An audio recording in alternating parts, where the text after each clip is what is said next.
உனக்கும் உன் இள வயதின் மனைவிக்கும் சாட்சியாயிருக்கிறார். மல்கியா 2வது அதிகாரம் 14வது வசனம். விவாகரத்துகள் சர்வசாதாரணமாய் நடக்கும் அமெரிக்க ஐக்கிய நாட்டிலே ஃபோர்ட் கார் கம்பெனி உரிமையாளர் ஹென்றி ஃபோர்டும் அவரது மனைவியும் தங்கள் பொன் விழாவை கொண்டாடினர்.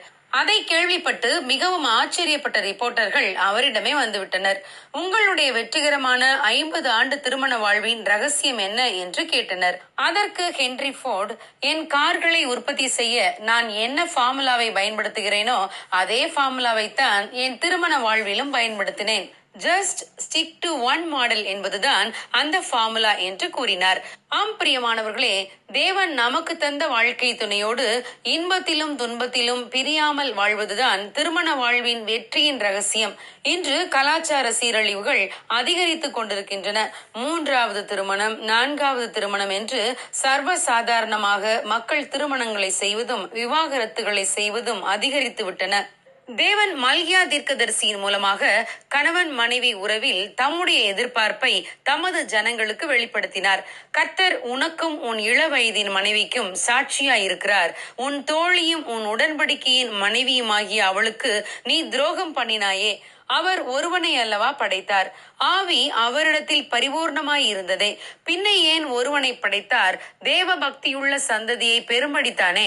ஆகையால் ஒருவனும் தன் இள வயதின் மனைவிக்கு துரோகம் பண்ணாதபடிக்கு உங்கள் ஆவியை குறித்து எச்சரிக்கையாயிருங்கள் என்று எச்சரித்தார். தேவன் கணவன் மனைவி இடையேயான உறவில் மிகவும் கரிசனை உள்ளவராய் இருக்கிறார். நான் எதிர்பார்த்த மாதிரி கணவன் எனக்கு கிடைக்கவில்லையே, நான் எதிர்பார்த்த மாதிரி மனைவி எனக்கு கிடைக்கவில்லையே என்று வேதனைப்படாமல் அவர்களிடம் இருக்கும் நிறைவுகளை பார்க்க பழகிக்கொண்டால் நம் வாழ்க்கை சந்தோஷமாக மாறிவிடும். கணவன் மனைவி இருவருக்கிடையே ஒளிவு மறைவு இல்லாத வாழ்க்கை இருக்க வேண்டும். மனம் திறந்து பேசி பழக வேண்டும். கணவனுக்கோ அல்லது மனைவிக்கோ தெரியாமல் எந்த காரியத்தையும் செய்யக்கூடாது. 3வது நபரை குடும்பத்திற்குள் அனுமதிப்பது மிகவும் ஆபத்தானது. அது கணவன் மனைவி உறவுக்குள் பெரிய விரிசலை ஏற்படுத்தும். குடும்பத்திலே ஏற்படும் குறைவுகளுக்கு நாம் ஒருவரை ஒருவர் குற்றப்படுத்தாமல் இருவரும் பொறுப்பேற்க வேண்டும். சகரியா எலிசபெத் தம்பதியினரின் வாழ்வு ஒரு அற்புதமான வாழ்வு. அவர்களுக்கு அநேக நாட்களாக குழந்தை இல்லை என்றாலும் குழந்தை இல்லாததற்கு நீதான் காரணம் என்று அவர்கள் மற்றவரை குற்றப்படுத்தவில்லை. இருவரும் அன்பான தம்பதியராய் தங்கள் வயதான காலத்திலும் வாழ்ந்து வந்தனர்.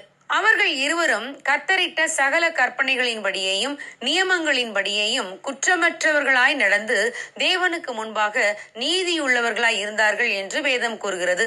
ஆகவே தேவன் அந்த குடும்பத்தின் குறைவை நீக்கி வயதான காலத்திலே ஒரு குழந்தையை பெற்றுக்கொள்ள தேவன் அவர்களுக்கு உதவி செய்தார். ஆம் பிரியமானவர்களே, நம்முடைய வாழ்வில் எந்த குறை வந்தாலும் பிறர் முகம் பாராமல் தேவனோடும் நம் வாழ்க்கை துணையோடும் நாம் செய்த உடன்படிக்கையில் நிலைத்திருந்தால் தேவன் நம் குடும்பத்தின் குறைவுகளை நீக்கி ஆசீர்வாதமாக்குவார். நம் குடும்ப வாழ்வு சந்தோஷமாய் மாறும். God bless you. Have a blessed day.